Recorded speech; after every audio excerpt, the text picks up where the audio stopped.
आज हम याद कर रहे हैं भारतीय सिनेमा के उस दिग्गज को जिन्हें सब प्यार से ही मैन बुलाते थे, धर्मेंद्र। उनकी कहानी सिर्फ फिल्मों की नहीं है, बल्कि ये कहानी है सपनों की, हिम्मत की और एक ऐसी विरासत की जो हमेशा हमारे साथ रहेगी। तो चलिए उनके इस शानदार सफर पर एक नजर डालते हैं। जरा सोचिए, पूरे 6 दशक यानी 60 साल तक सिनेमा के पर्दे पर राज करना, ये कोई मामूली बात नहीं है। ये एक पूरा का पूरा दौर था जिसे धर्मेंद्र ने न सिर्फ जिया बल्कि उसे अपनी एक्टिंग से एक नई पहचान भी दी। वो सिर्फ एक एक्टर नहीं थे, बल्कि हर घर के एक सदस्य जैसे थे। कभी एक्शन हीरो बनकर दुश्मनों के छक्के छुड़ाए, तो कभी कॉमेडी करके सबको खूब हंसाया। मतलब उनका हर अंदाज लोगों के दिलों में उतर गया। एक ऐसा सितारा जिसकी चमक कभी कम नहीं हो सकती। पर ये जो हीमैन की इमेज थी, उस मजबूत शख्स के पीछे का इंसान कैसा था? असल में कौन थे धर्मेंद्र? आइए पर्दे के थोड़ा पीछे चलते हैं और उस इंसान को जानने की कोशिश करते हैं जिसने करोड़ों लोगों को अपना फैन बना लिया। तो कहानी की शुरुआत होती है पंजाब के एक छोटे से गांव से। हर बड़ी मंजिल का रास्ता एक छोटे से सपने से ही तो शुरू होता है ना? और ये एक ऐसे ही नौजवान के सपनों का सफर था जिसकी आंखों में फिल्मी दुनिया के रंग बसे थे। 1935 में पंजाब के नसराली गांव में उनका जन्म हुआ, धर्म सिंह दियोल के नाम से। उनके पिता एक स्कूल हेडमास्टर थे। मतलब घर में फिल्मों का कोई माहौल ही नहीं था, लेकिन उनके दिल में एक जुनून था दिलीप कुमार जैसा एक्टर बनने का। और बस यही ख्वाब उन्हें खींचकर मुंबई ले आया। और मुंबई ने उनके सपनों को पंख दिए। 1958 में उन्होंने फिल्म फेयर का टैलेंट कॉन्टेस्ट जीता और ये पहला कदम था। 1960 में पहली फिल्म भी मिल गई, दिल भी तेरा हम भी तेरे। लेकिन असली पहचान अभी बाकी थी। वो मिली 1966 में फिल्म फूल और पत्थर से। इस एक फिल्म ने न सिर्फ उनकी किस्मत बदली, बल्कि हिंदी सिनेमा को एक नया एक्शन हीरो दे दिया। लेकिन टैलेंट कॉन्टेस्ट जीतने के बाद भी रास्ता आसान नहीं था। जानते हैं उनकी पहली कमाई कितनी थी? सिर्फ 51 रुपए। ये छोटी सी रकम उस बड़े संघर्ष की गवाही देती है जो हर सितारे की चमक के पीछे छिपा होता है। और फिर शुरू हुआ वो दौर जिसे हम धर्मेंद्र का सुनहरा दौर कह सकते हैं। एक ऐसा वक्त जब बॉक्स ऑफिस पर उनका नाम ही काफी था। उन्होंने सही मायनों में उस दौर के सिनेमा को डिफाइन किया। अच्छा, ये हीमैन नाम आया कहाँ से? ये कहानी भी बड़ी दिलचस्प है। 1966 की फिल्म फूल और पत्थर में एक सीन था जहां उन्होंने अपनी शर्ट उतारी थी। बस उस एक सीन ने पर्दे पर जैसे आग लगा दी और उसी पल हिंदुस्तान को अपना पहला rough and tough action hero मिल गया और धर्मेंद्र हमेशा के लिए हीमैन बन गए।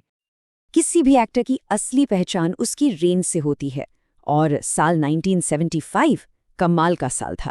एक तरफ शोले का वो एक्शन और कॉमेडी से भरपूर वीरू और दूसरी तरफ चुपके चुपके का वो सीधा साधा मजाकिया ड्राइवर परिमल। सोचिए, एक ही साल में 2 इतने अलग किरदार। यही तो धर्मेंद्र का जादू था। और फिर पर्दे पर आई हेमा मालिनी। इन दोनों की जोड़ी सिर्फ एक हिट जोड़ी नहीं थी, वो एक मैजिक थी। सीता और गीता हो, राजा जानी हो या शोले, जब ही ये दोनों साथ आए, इनकी केमिस्ट्री ने कमाल कर दिया। पर्दे की दुनिया जितनी रंगीन थी, उतनी ही हलचल भरी उनकी असल जिंदगी भी थी। तो चलिए अब जरा पर्दे के पीछे चलते हैं और बात करते हैं उनके परिवार, प्यार और राजनीति की।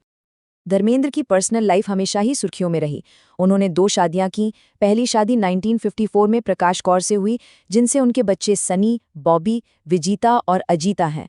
और फिर 1980 में उन्होंने अपनी को-स्टार हेमा मालिनी से शादी की, जिनसे उनकी 2 बेटियां हैं, ईशा और आहाना। एक्टिंग के साथ साथ उन्होंने राजनीति में भी हाथ आजमाया। 2004 से 2009 तक वो सांसद भी रहे। हालांकि उन्होंने बाद में खुद ये माना कि राजनीति उनके लिए नहीं बनी है। और ये मानना भी अपने आप में एक बड़ी बात है। कहते हैं, एक सच्चा कलाकार कभी रिटायर नहीं होता, वो आखिर तक कलाकार ही रहता है। अब बात करते हैं उनकी विरासत की और जिंदगी के उस आखिरी दौर की जहां उन्होंने ये साबित कर दिया कि उम्र उनके लिए बस एक नंबर थी। उन्होंने एक्टिंग को कभी नहीं छोड़ा। 2007 में अपने दोनों बेटों के साथ वापसी की। 2023 में रॉकी और रानी की प्रेम कहानी में उनके रोल को सबने सराहा। 24 नवंबर 2025 को 89 साल की उम्र में वो इस दुनिया को अलविदा कह गए। लेकिन अपनी कला के जरिए वो हमेशा हमारे दिलों में जिंदा रहेंगे। सिनेमा में उनके इस बेमिसाल योगदान के लिए देश ने भी उन्हें खूब सम्मान दिया।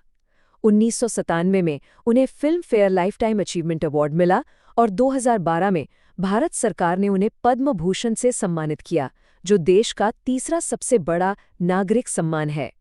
इतनी कामयाबी और शोहरत के बाद भी वो हमेशा अपनी जड़ों से जुड़े रहे। वो अक्सर खुद को दिल से एक किसान कहते थे और शायद यही सादगी थी जो उन्हें इतना बड़ा स्टार होने के बावजूद सबका अपना बनाती थी। तो आखिर में सवाल ये उठता है कि किसी सितारे की असली विरासत क्या होती है? क्या वो फिल्में हैं, अवार्ड्स हैं, या वो एक खास जगह जो वो लोगों के दिलों में बना लेता है? धर्मेंद्र के केस में शायद ये सब कुछ था। वो एक एक्शन हीरो थे, एक कॉमेडियन थे, एक रोमांटिक हीरो थे, लेकिन इन सबसे बढ़कर वो हम सबके अपने धर्मजी थे। और शायद यही उनकी सबसे बड़ी और सच्ची विरासत है।